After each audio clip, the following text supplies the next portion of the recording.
Florence Henderson est décédée. Elle était connue pour son rôle culte de la maman dans la série The Brady Bunch. L'actrice qui avait fêté ses 60 ans de carrière était une artiste multitalentueuse sur scène et à l'écran. C'est un vrai modèle. Grâce à la série The Brady Bunch et à son rôle de mère parfaite, Florence a ravi le cœur de millions de personnes dans le monde entier. Florence était l'archétype de la mère américaine. Tout le monde la voulait comme maman. J'ai pas à être logique, je suis une mère. La famille parfaite représentée dans la série était à 1000 lieues de ce que Florence avait connu dans sa jeunesse. On était extrêmement pauvres. Je chantais et en échange, on me donnait de quoi manger. Terrifiée à l'idée de devoir affronter de nouvelles épreuves, Florence repoussait tout le temps ses limites. Je n'arrive pas à m'arrêter. Elle était déterminée. Elle arrivait toujours à s'en sortir. Constamment sous pression, Florence avait de très mauvaises habitudes. Des tonnes de cigarettes, de drogue et d'alcool. Tout ça était très loin de son personnage de Carol Brady. Quand Florence meurt soudainement le 4 novembre 2016, ses fans dans le monde entier sont abasourdis. On était sous le choc. Personne ne l'avait vu venir. Elle prenait soin d'elle. Les rapports indiquent que Florence Henderson est décédée à la suite d'un arrêt cardiaque. Cependant, et malgré son âge, les amis et collègues de Florence ont tous été très surpris d'apprendre sa mort. Quelques jours auparavant, elle semblait en pleine forme. J'aimerais découvrir les causes exactes de la mort si soudaine de cette actrice adorée et icône du petit écran.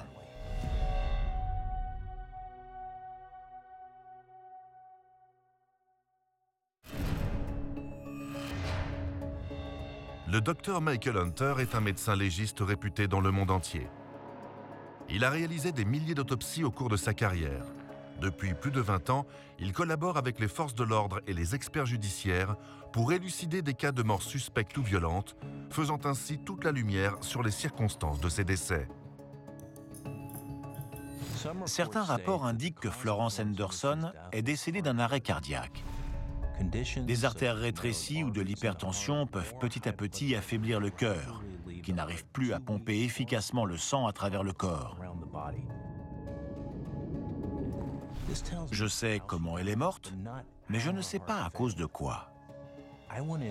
J'aimerais en apprendre un peu plus sur la vie de Florence pour découvrir ce qui a tué l'une des mamans les plus aimées de la télévision. En plus de l'analyse du Dr Hunter, nous entendrons le témoignage de Florence elle-même. Dans un document audio, l'actrice revient sur sa vie et révèle avoir traversé de nombreuses épreuves qui pourraient avoir affecté sa santé. Ma vie est devenue chaotique. Adieu, Madame Parfaite. La dernière fois que j'ai vu Florence, 2 semaines environ avant sa mort, elle était elle-même, pleine d'énergie, heureuse, souriante, pétillante. Je ne me serais jamais douté de quoi que ce soit. 21 novembre 2016, studio CBS Television City à Los Angeles. 3 jours seulement avant sa mort, Florence assiste à l'enregistrement de la télé-réalité à succès Danse avec les stars, diffusée sur la chaîne ABC. Elle avait participé à l'émission en 2010, mais aujourd'hui, elle est dans le public avec sa fille Barbara pour soutenir une de ses filles de The Brady Bunch, Maureen McCormick, une des concurrentes de la saison. Florence disait « Vis chaque jour comme si c'était le dernier, danse comme si personne ne te regardait, chante comme si personne ne t'écoutait. » C'était sa devise. Elle semble en grande forme et paraît plus jeune que ses 82 ans. Elle ne paraissait pas avoir 80 ans. Ce n'est pas l'idée qu'on se fait d'une femme de 80 ans. Elle faisait 42 ans. Mais une fois rentrée chez elle, Florence commence à se sentir mal. Elle a le souffle court, elle se sent faible et nauséeuse. Dans quelques jours, elle est censée participer à une lecture sur scène de la pièce Potin de femme. Pensant qu'elle a la grippe, elle appelle son agent. mais elle lui dit qu'après un peu de repos, elle devrait aller mieux.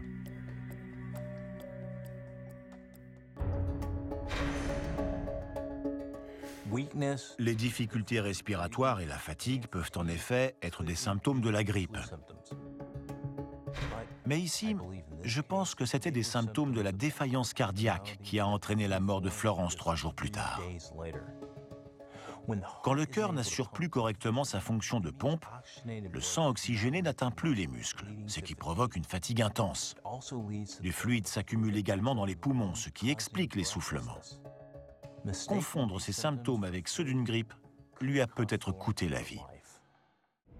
Florence Agnès Henderson est née en 1934 à Dale, dans l'Indiana. Elle est le 10e enfant de Joseph Henderson, 67 ans, et Elizabeth, 42 ans. Le couple est métayer et peine à gagner sa vie en récoltant du tabac. On était extrêmement pauvres.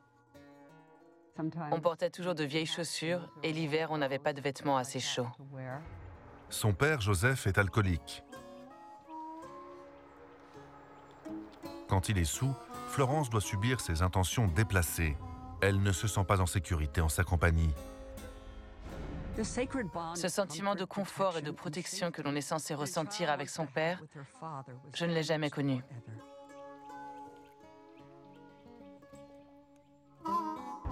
Florence trouve peu de réconfort auprès de sa mère Elisabeth. Les mots gentils et les gestes d'affection de sa part étaient non existants. Après tout, j'étais la dernière de ses 10 enfants.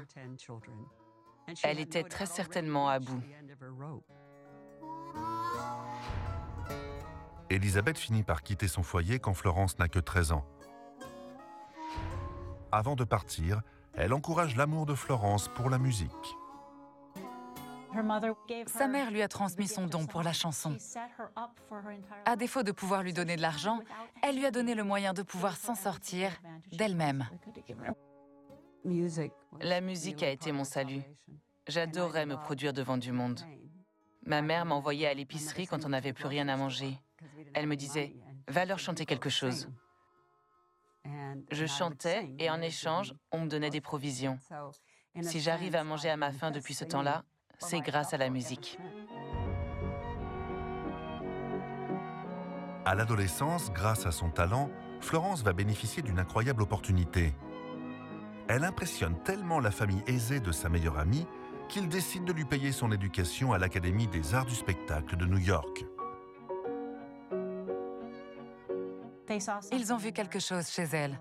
Ils ont tout de suite compris qu'elle avait énormément de talent. Ça a changé sa vie.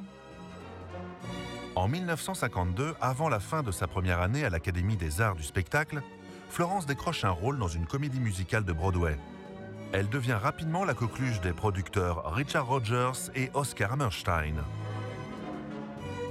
Elle disait qu'il lui avait beaucoup appris sur l'importance des paroles et sur la manière de créer un lien avec le public. Elle a été formée par les plus grands du métier. Dans les années 50, Florence épouse Ira Bernstein, un agent de théâtre avec qui elle a son premier enfant. Florence ne laisse pas la maternité freiner son ascension professionnelle, même si elle traverse une période compliquée après la naissance. Elle souffrait de dépression postpartum, mais elle faisait tout ce qu'elle pouvait pour aller mieux, pour continuer à travailler. C'était quelqu'un de déterminé. D'une manière ou d'une autre, elle arrivait toujours à s'en sortir. À l'époque, la plupart des femmes faisaient ce qu'on attendait d'elles. Elles s'arrêtaient de travailler. C'était inimaginable pour moi.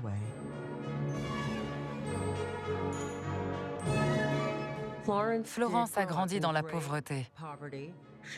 Elle a passé toute sa vie à faire en sorte de ne jamais connaître cette situation à nouveau. Je pense que Florence était accro au travail, parce que c'est ce qui l'avait sortie de la pauvreté. Enfant, elle n'avait même pas eu le strict minimum.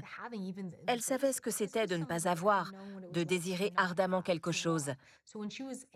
En travaillant, elle pouvait enfin gérer sa vie comme elle le voulait. Son travail lui permettait d'être quelqu'un d'autre. Au cours des années 1950 et 60, Florence apparaît de nombreuses fois à la télévision dans des émissions de divertissement et des publicités. Préparez-vous à de nouveaux frissons en automobile. Sa carrière décolle véritablement en 1969 grâce à une sitcom. The Brady Bunch raconte l'histoire d'un veuf qui rencontre une veuve. Ils ont chacun 3 enfants de leur précédent mariage. Les enfants faisaient les bêtises et leurs parents leur faisaient la leçon. Par exemple, dites toujours la vérité, ne mentez jamais. Entre 1969 et 1974, les États-Unis ont traversé une période agitée et connu de grands bouleversements. La guerre du Vietnam faisait rage. Mais quand les gens allumaient la télé et regardaient The Brady Bunch, ils oubliaient tout ça. C'était un peu la version idéalisée de ce que la vie en Amérique pouvait être. Florence est devenue l'archétype de la mère américaine. Elle est restée des années.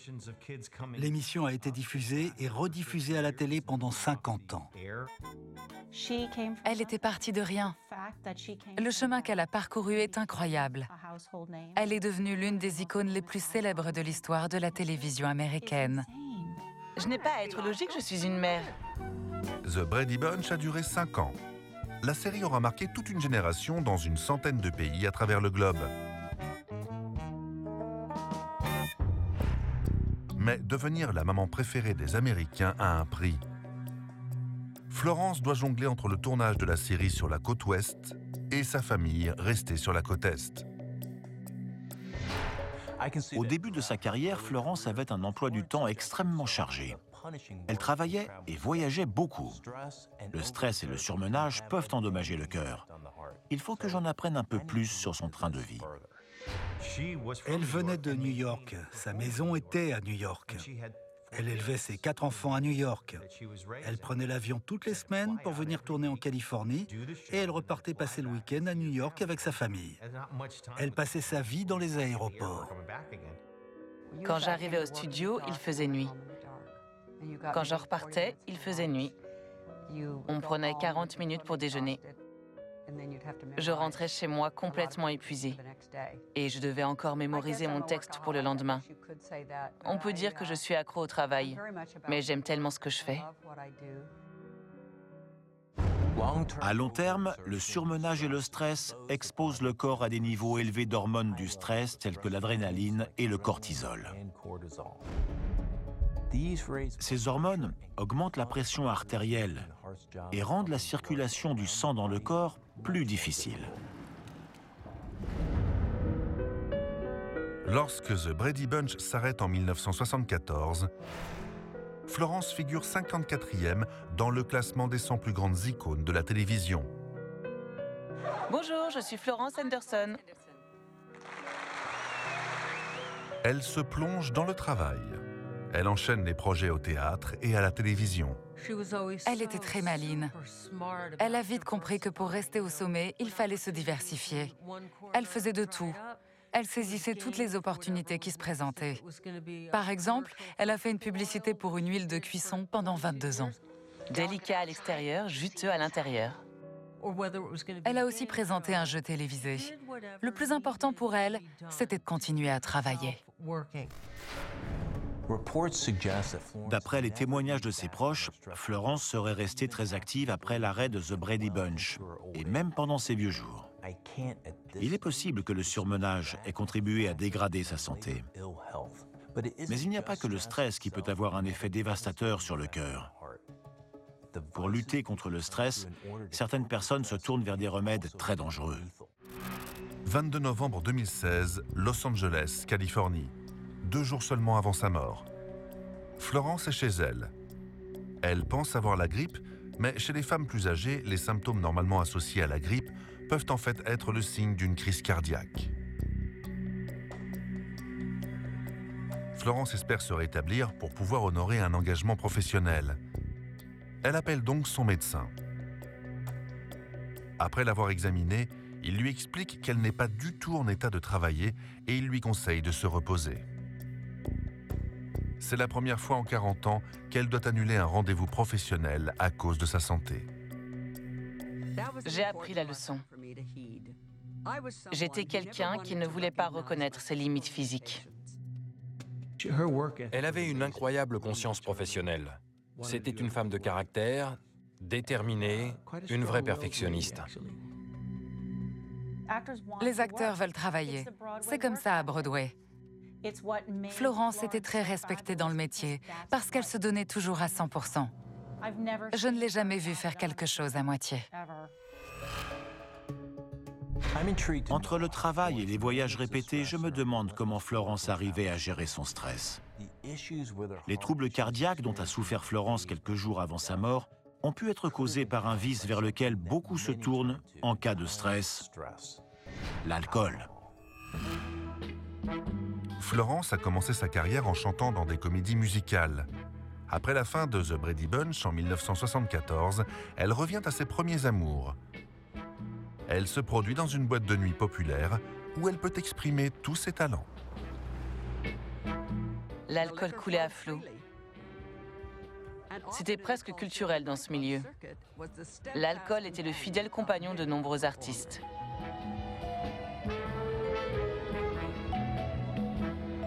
Dans les années 70, il y avait une ambiance folle dans les boîtes de nuit. C'était un monde à part, où on consommait toutes sortes de substances illicites, des tonnes de cigarettes, de drogues, d'alcool. Tout ça était très loin de son personnage de Carol Brady.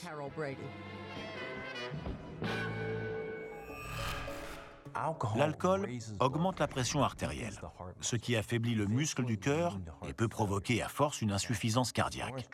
Si pendant plusieurs années, Florence buvait avec excès, cela pourrait avoir endommagé son cœur. Je ne peux pas dire que j'étais fière de moi. Dieu merci, je me suis rapidement débarrassée de cette mauvaise habitude. D'après des témoignages, cette période de consommation excessive n'a pas duré. Donc, je ne pense pas que cela ait eu des conséquences à long terme sur la santé de son cœur. L'alcool n'est pas le seul moyen pour Florence d'échapper au stress et à la fatigue liée au travail. Maintenant que la pilule contraceptive est accessible à toutes très facilement, Florence s'ouvre à d'autres tentations et développe ce qu'elle appellera plus tard un appétit sexuel insatiable. Avec la pilule, ma vie est devenue chaotique. Adieu, Madame Parfaite. C'était une époque folle. Si on avait un petit ami, on pouvait faire l'amour avec lui sans avoir peur des répercussions. Tout ça grâce à la pilule. Ça a été une période vraiment libératrice pour toutes les femmes. Florence était plus que la mère parfaite. Elle avait du sex appeal, elle était sexy. C'était une vraie séductrice. Elle avait du charme et beaucoup d'esprit. Je comprends pourquoi les hommes étaient attirés par elle. On se racontait beaucoup de blagues coquines. Un jour, sur le tournage de Danse avec les stars, je ne sais plus ce que je lui disais, mais elle m'a montré sa poitrine très rapidement. Elle n'avait pas froid aux yeux. Il n'y a aucun mal à avoir une vie sexuelle active. Au contraire, les bienfaits sur la santé sont nombreux. Les rapports sexuels libèrent des endorphines qui améliorent l'humeur et atténuent le stress. Ils aident aussi à mieux dormir. On sait que Florence est morte d'un arrêt cardiaque. Elle souffrait peut-être sans le savoir de problèmes de cœur depuis longtemps. Les patients souffrant du cœur peuvent quand même avoir une vie sexuelle active. Mais il leur est conseillé de ne pas se surmener. Je ne peux pas affirmer que la vie sexuelle de Florence ait eu un impact négatif sur sa santé physique. En revanche, ses relations extra-conjugales ont certainement engendré des problèmes et du stress dans sa vie personnelle. Je vois que dans les années 70 et 80, Florence a souffert de dépression. Le mariage de Florence ne ressemble plus en rien à celui de son personnage dans The Brady Bunch. À cause de son travail, Florence est de moins en moins à la maison. Tous ces moments passés loin de son mari, Ira, mettent leur couple à rude épreuve. Leur mariage bat de l'aile. Je ne sais pas d'où vient l'expression « loin des yeux, près du cœur ». C'est faux. Dans un couple, les longues périodes de séparation sont destructrices. Dans les années 80, Florence et Ira suivent une thérapie de couple pour essayer de sauver leur mariage. Pendant qu'Ira se trouve avec le thérapeute à New York, Florence ne peut participer aux séances que par téléphone depuis son lieu de travail. C'était à l'image de ce qui se passait. Florence et Ira avaient une relation longue distance. Ils avaient tous les deux envie que ça fonctionne, mais leurs efforts ont été réduits à néant à cause de la distance. Le couple divorce en 1985, juste avant leur 30e anniversaire de mariage. Ça m'a fait un choc de savoir qu'ils étaient séparés. Florence était une fervente catholique. Le divorce n'est pas censé faire partie du programme. Florence, qui approche de la cinquantaine, sombre dans la dépression.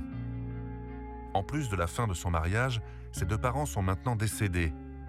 Les démons de son enfance qu'elle tente de réprimer depuis tant d'années finissent par ressurgir. En plus d'être de vrais bourreaux de travail coincés sur un cheval au galop, certains d'entre nous deviennent des maniaques du contrôle. Pour rester ancrés dans le présent, pour oublier ses angoisses, il faut s'occuper constamment. Il ne faut pas oublier que l'enfance de Florence a été très dure. Elle a vécu dans la pauvreté. Elle ne se sentait pas en sécurité avec son père, qui avait un comportement déplacé envers elle.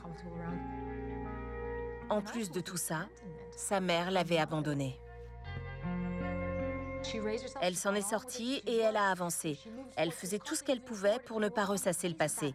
C'est une technique qui peut marcher un temps, mais tôt ou tard, Florence allait devoir gérer la colère qu'elle ressentait face à l'abandon de sa mère, aux années de négligence et au comportement de son père. Et c'est ce qui s'est passé. Florence a fini par s'effondrer. Des études ont montré une corrélation claire entre la dépression et les maladies cardiovasculaires. C'est un terme générique qui désigne toutes les affections touchant le cœur et les vaisseaux sanguins qui peuvent affaiblir le cœur et provoquer l'arrêt cardiaque. Bien que le lien exact n'ait pas encore été découvert, nous savons que tous les patients souffrant de dépression sont plus susceptibles d'avoir un mode de vie malsain, ce qui à terme peut affecter les fonctions du cœur.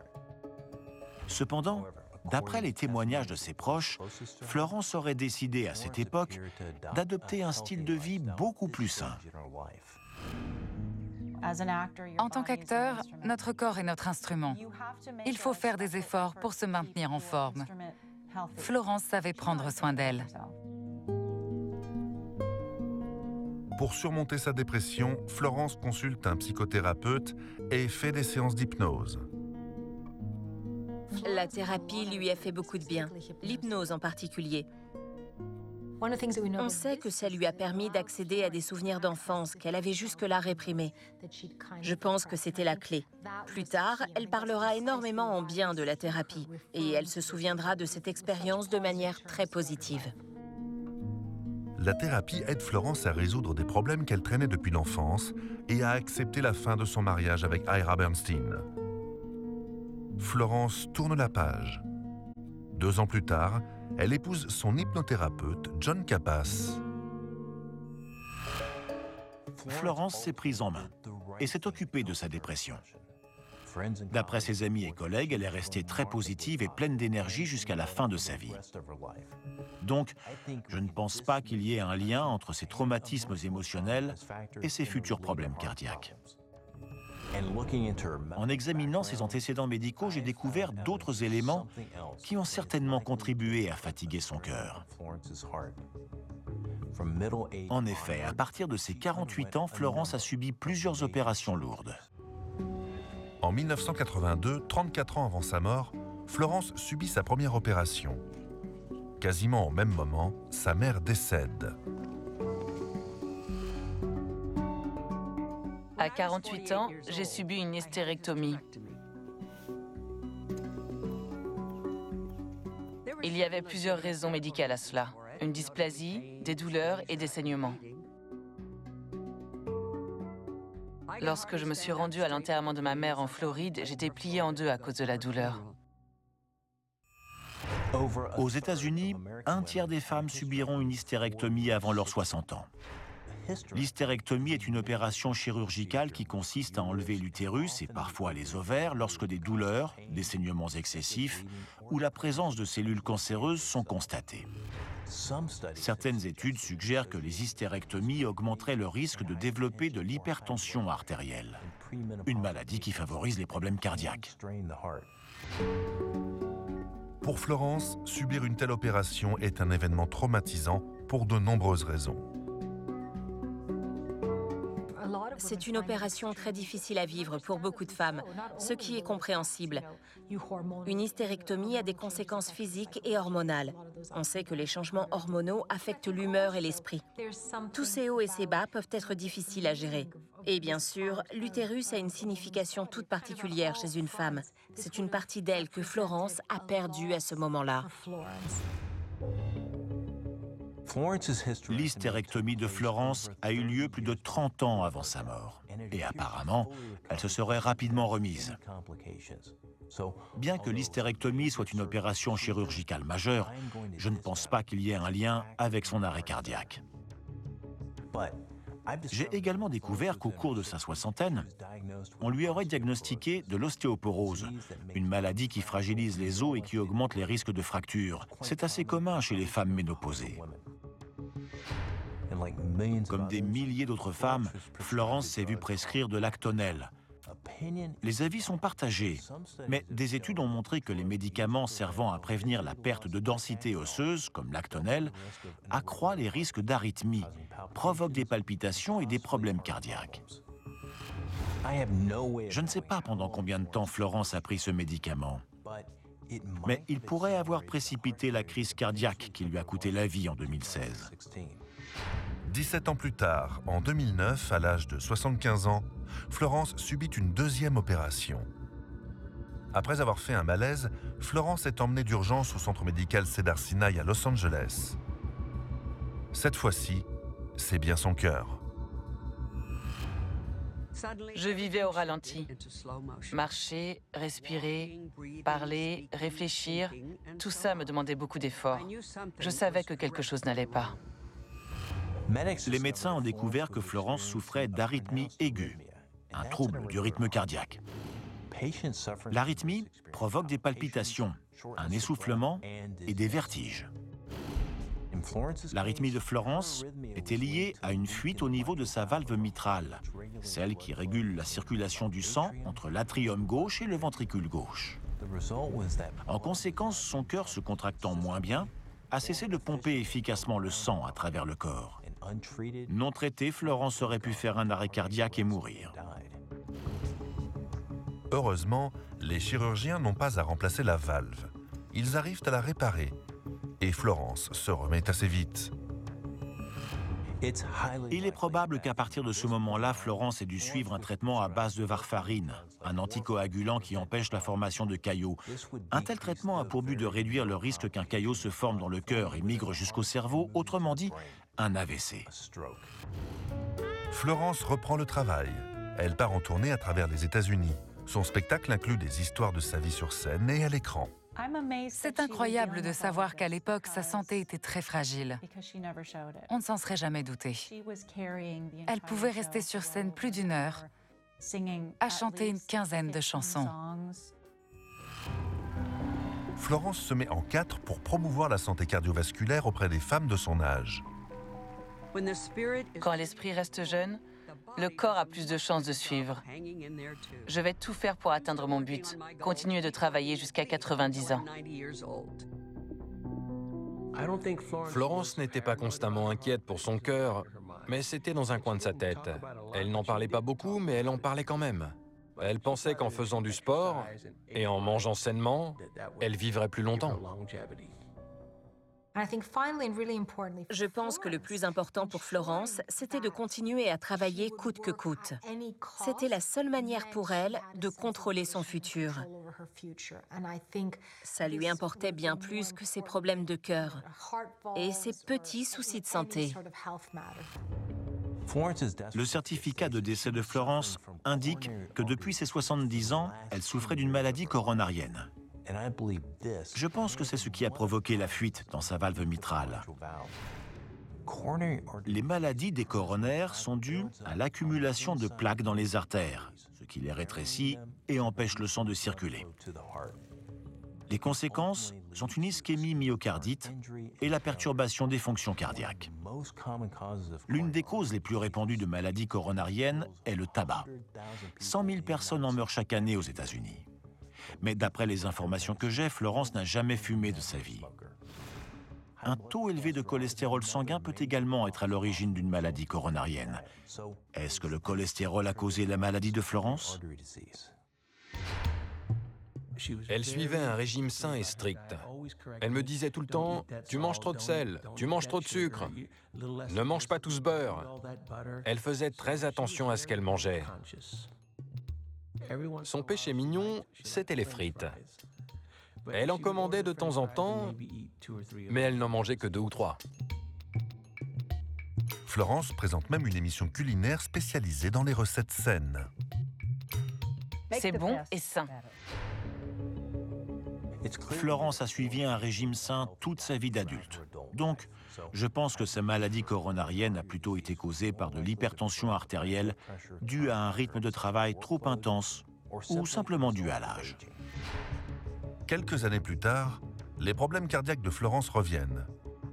Comme l'a découvert le Dr Hunter, cette fois, ils sont encore plus sérieux. Après avoir eu une enfance très difficile, il est important pour Florence de se construire une carrière et de réussir. Pour réaliser ses objectifs, Florence attendait beaucoup d'elle-même et de son corps. Elle a beaucoup travaillé et voyagé jusqu'à la fin de sa vie. Il faut envisager la possibilité que le surmenage et le stress aient fatigué son cœur. 7 ans avant sa mort, alors que Florence souffrait de troubles du rythme cardiaque et qu'elle avait développé une maladie coronarienne, une fuite dans sa valve mitrale a dû être réparée chirurgicalement. Mais il semblerait que les symptômes d'une arythmie soient revenus quelques jours seulement avant sa mort. Et il était prévu que Florence subisse une nouvelle opération du cœur. 23 novembre 2016, centre médical Cedars-Sinai de Los Angeles. Un jour avant sa mort. Depuis quelques jours, Florence souffre de troubles du rythme cardiaque. Elle vient d'arriver à l'hôpital pour une ablation de la fibrillation atriale. On recourt à une ablation de la fibrillation atriale lorsque les médicaments antiarythmiques ne suffisent plus et que les troubles du rythme cardiaque deviennent trop sérieux. L'intervention consiste à détruire des tissus veineux dans le cœur pour interrompre les signaux électriques responsables de l'arythmie. C'est une opération invasive, mais relativement simple. Un cathéter est amené au cœur par la veine fémorale au pli de l'aine. Le cathéter d'ablation permet de brûler ou de geler le tissu perturbateur. L'intervention est assez rapide. D'après ses proches, Florence serait rentrée chez elle le soir même. Elle compte bien fêter Thanksgiving avec sa famille et ses amis le jour suivant. C'était une guerrière. Elle était habituée à surmonter les obstacles, peu importe ce qui lui arrivait. Même si elle devait faire face à des soucis de santé ou des problèmes personnels, rien n'allait l'arrêter.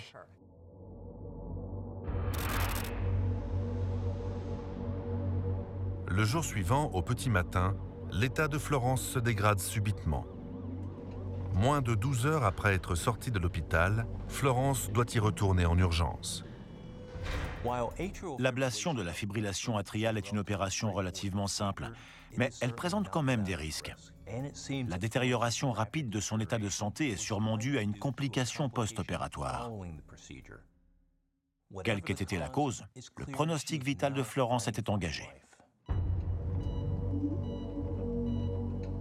Florence est plongée dans un coma artificiel pour protéger son cerveau et pour laisser le temps à ses 4 enfants d'arriver à l'hôpital. 19h30. Le cœur de Florence s'arrête de battre. La maman préférée des Américains décède. Triste nouvelle. L'icône de la télévision, Florence Henderson, est décédée hier soir. Il était minuit. J'étais à Chicago pour Thanksgiving. Ma femme a dit quelque chose d'une voix grave à propos de Florence. Je lui ai demandé ce qui se passait et elle m'a répondu « Je crois qu'il est arrivé quelque chose à Florence ». C'est comme ça que je l'ai appris. Et c'est encore douloureux. 3 jours seulement avant sa mort, elle était sur le plateau de danse avec les stars. 3 jours plus tard, elle n'était plus là. Sa disparition a été vécue comme un choc pour tous les gens qui l'aimaient.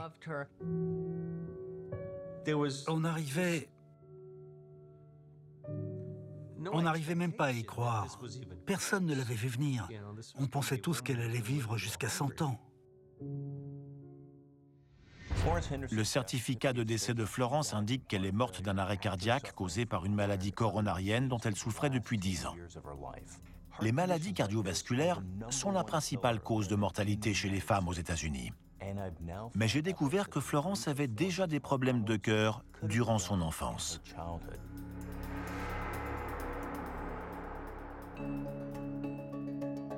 Le 24 novembre 2016, la maman préférée des Américains et star de The Brady Bunch, Florence Henderson, meurt d'un arrêt cardiaque au centre médical Cedars-Sinai de Los Angeles. Elle avait 82 ans. Le médecin légiste Michael Hunter a examiné en détail les derniers jours de sa vie pour découvrir les causes exactes de son décès.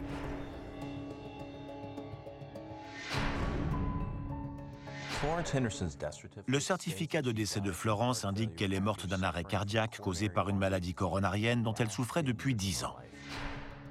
En regardant ses antécédents médicaux, j'ai découvert que Florence avait un rythme de travail et de vie effréné, augmentant son niveau de stress. Ce stress élevé a pu affaiblir son cœur. Avant ses 50 ans, Florence a subi une hystérectomie, une opération qui a très sûrement contribué à fatiguer son cœur. Mais j'ai appris, grâce aux propres témoignages de Florence, qu'elle souffrait en fait de problèmes cardiaques depuis son enfance. Enfant, elle avait un souffle au cœur anormal.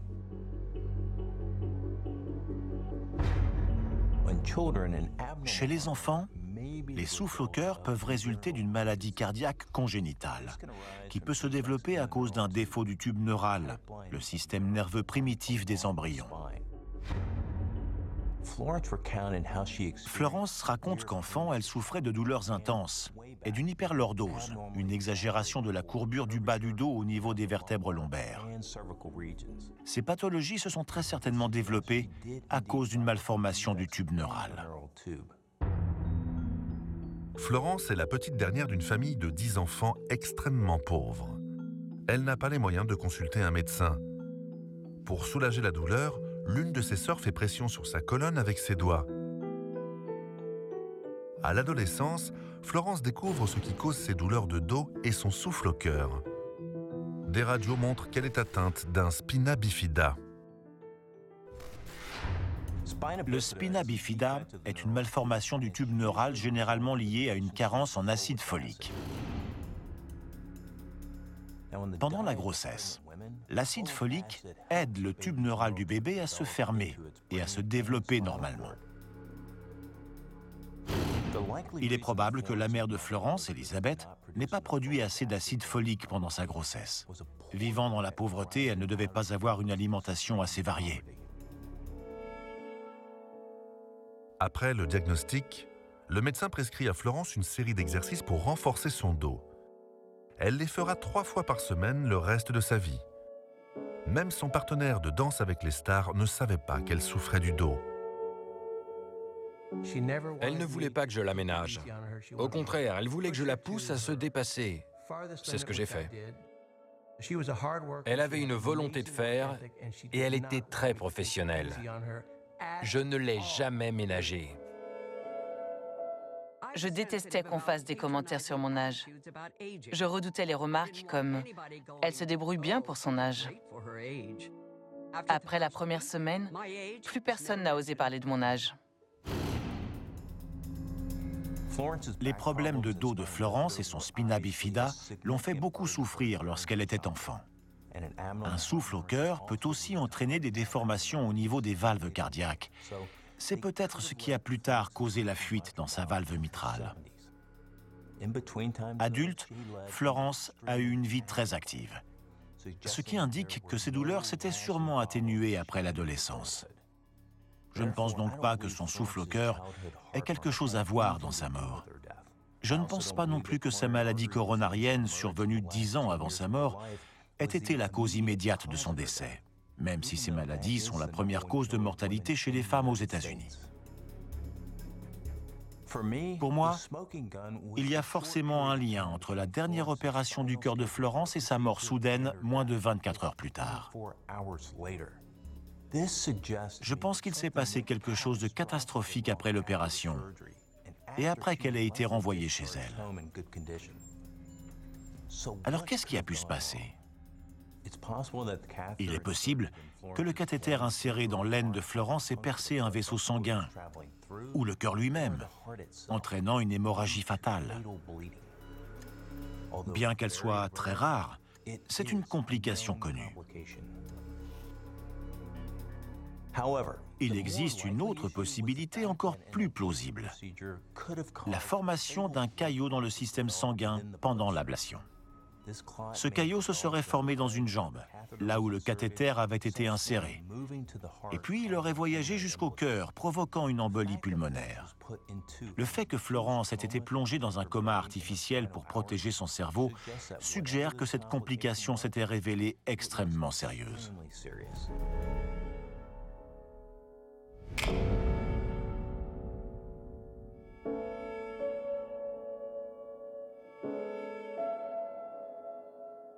Florence Henderson a apporté de la joie à des millions de personnes dans le monde. Le personnage qu'elle interprétait dans The Brady Bunch était à la tête d'une famille stable et heureuse, loin de tout ce qu'elle avait elle-même connu. Florence était née avec une malformation de la colonne et du cœur, sans doute liée à la pauvreté de sa famille. Son ambition sans limite et le rythme de travail qu'elle s'imposait ont sûrement fatigué son cœur et entraîné plus tard le développement d'une fibrillation atriale et d'une maladie coronarienne. C'est en essayant de lutter contre ces pathologies que Florence a malheureusement fini par perdre son combat. C'était une icône extraordinaire. Le genre de mère que tout le monde voudrait être ou avoir. S'il y a bien un rôle dont on se souviendra, ce n'est peut-être pas ce qu'elle aurait voulu, mais c'est celui de Carol Brady. C'est un chouette héritage. Elle a créé cette version de la famille américaine qui nous a tous laissé espérer que la vie pouvait être géniale. Quoi qu'il se passait dans nos vies, on se disait « c'est ça que je veux, c'est possible ». Florence est un modèle. Quand elle entreprenait quelque chose, elle le faisait à fond. Et elle disait tout le temps, « Ne fais pas aux autres ce que tu n'aimerais pas qu'on te fasse ». C'est ce que je retiendrai de Florence. Elle était consciente de la chance qu'elle avait de travailler. Après tout ce qu'elle avait vécu enfant, elle savait que c'était un privilège. Peu importe le milieu dans lequel on a grandi, c'est une manière responsable et respectueuse de vivre sa vie.